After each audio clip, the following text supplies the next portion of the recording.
Friends, సమ్మర్లోని బీరకాయ fry తప్పకుండా ఇలాగ ట్రై చేయండి. బీరకాయ ఫ్రై ఇలా చేస్తే ప్లేట్ ఖాళీ అవ్వాల్సిందేనండి. అంత టేస్టీగా ఉంటుంది, బాగుంటుందండి. అన్నంలోకి అదిరిపోయే బీరకాయ ఫ్రై అండి. అయితే నేను ఏ విధంగా చేసానని ఫుల్ వీడియో పెట్టాను. మన ఛానల్లో అదే వీడియో ఉందండి, నేను లింక్ ఇస్తాను కింద నుంచి చూడండి ఫ్రెండ్స్.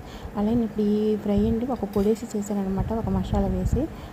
అదేంటనేది మీరు చూడండి, తెలుస్తుంది. అలాగే ఫ్రెండ్స్, మా వీడియోని ఇస్తే లైక్ చేయండి, సబ్స్క్రైబ్ చేయండి ఫ్రెండ్స్. Thank you.